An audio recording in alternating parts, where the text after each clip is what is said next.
Fala pessoal, tudo bem com vocês? Bom, para quem não me conhece, eu sou o William Santos, tá? E eu quero vir aqui para poder falar com você acerca de algo muito interessante, tá?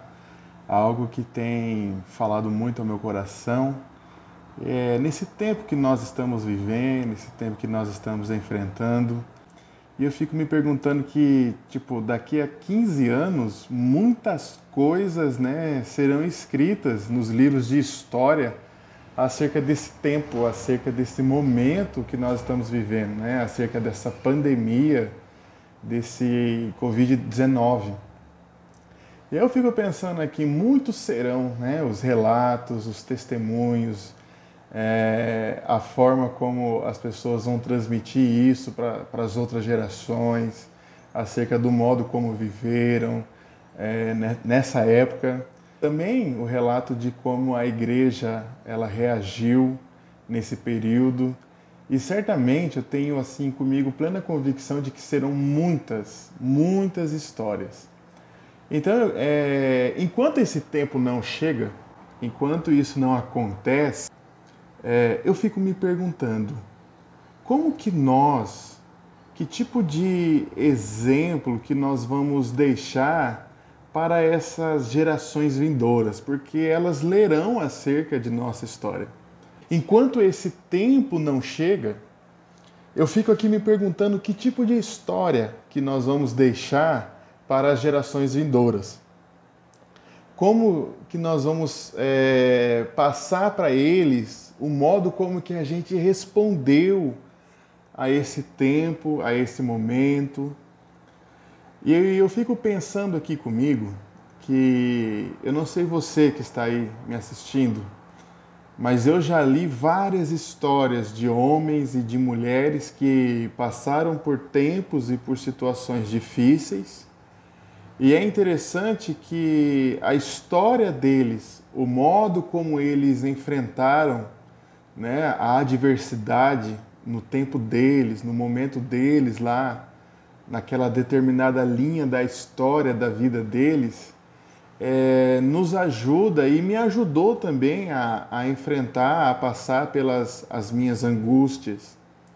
Então é por conta disso que eu fico refletindo como que nós vamos ajudar as gerações vindouras a passar por momentos de dificuldade. Talvez não seja um momento semelhante ao que nós estamos passando, mas eles terão as lutas deles, terão as adversidades deles. E como que a nossa história ela vai servir como um referencial de apoio, de ajuda e de edificação. Então, para esse fim, eu quero compartilhar com vocês o que Deus ele já fez no passado, o modo como ele agiu de forma poderosa na vida de alguns dos nossos irmãos, aqueles irmãos que vieram antes de nós. E o objetivo aqui desse vídeo é extremamente o objetivo de encorajamento pelos grandes feitos de Deus na história. Esses feitos que fazem... Putz, cara. Pera aí, problemas técnicos.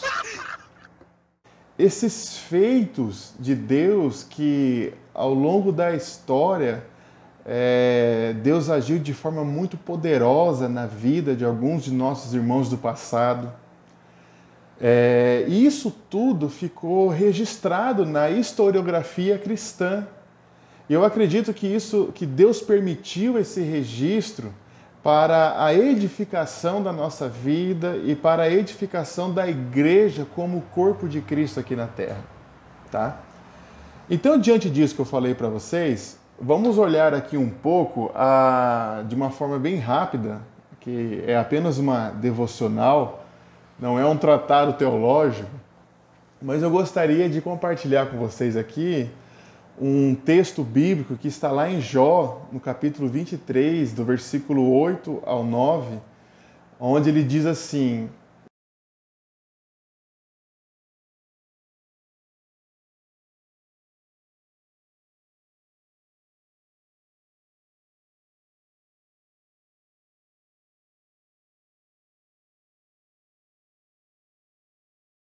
Deixa eu fazer aqui algumas perguntas para você. Você se lembra, com lamento, do tempo em que tudo ocorria bem, que tudo ia bem na sua vida? Você se lembra com saudades, até mesmo com um certo tipo de lamento de quando você orava e Deus ele respondia, parecia que imediatamente a sua oração? Outra pergunta: quantas vezes você já orou pedindo para Deus para que Ele diminua esse quadro de pessoas que estão sendo infectadas por esse coronavírus? E o quadro parece que não muda. Parece que nada está acontecendo. Bom, se essas perguntas que eu fiz, elas trouxeram algum tipo de lamento, se causaram algum tipo de impacto, ou se você se identificou com algumas dessas perguntas, eu quero te dar uma notícia. Você está no deserto. Mas não se assuste, não se apavore, não se desespere, porque existe algo de bom no deserto. Mas pastor, tem como ter alguma coisa boa no deserto? Tem sim. A boa notícia do deserto é que você não está só. A outra boa notícia do deserto é que vários outros irmãos e irmãs passaram por esse mesmo processo. Se você olhar para a história de Moisés, você vai ver que Moisés ele também passou pelo deserto.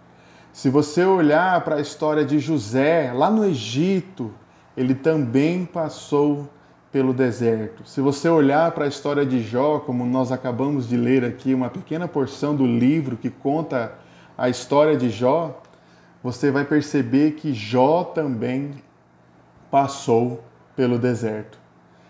E se nós formos olhar aqui para o Novo Testamento, nós vamos identificar que até mesmo nosso Senhor e Salvador Jesus Cristo, ele passou pelo deserto.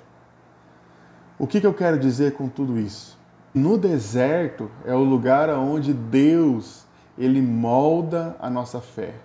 É o lugar onde Deus ele transforma o nosso caráter. Podemos dizer que o deserto ele é a escola da fé. É o lugar onde a nossa fé ela amadurece. É o lugar onde nós já não somos mais chamados de meninos, mas nós somos chamados agora de cristãos amadurecidos. O deserto, ele é o lugar que todo aquele que foi feito discípulo de Jesus Cristo, uma hora ou outra ele terá que passar. Uma hora ou outra ele terá que enfrentar. Eu sei que muitos de nós não gostaríamos de passar pelo deserto. Eu também sei que muitos de nós buscam meios para fugir do sofrimento que é proporcionado pelo deserto. Eu sei que o homem, desde os tempos primórdios, ele foge do sofrimento. Mas eu quero dizer para você que isso é apenas uma ilusão. Não adianta você empenhar as suas energias para poder evitar aquilo que é inevitável. O deserto, ele vai chegar ou ele já chegou. E nós estamos no deserto. Eu sei que são tempos difíceis, mas como eu disse para você, o deserto, ele é a escola da fé. É no deserto que a nossa fé é amadurecida. É no deserto que a nossa fé ela deixa de ser baseada em coisas terrenas. É lá no deserto que Deus ele está nos desmamando do mundo. Que Deus abençoe a sua vida. Que Deus ele te sustente e ele te guarde. Um abraço. Até mais.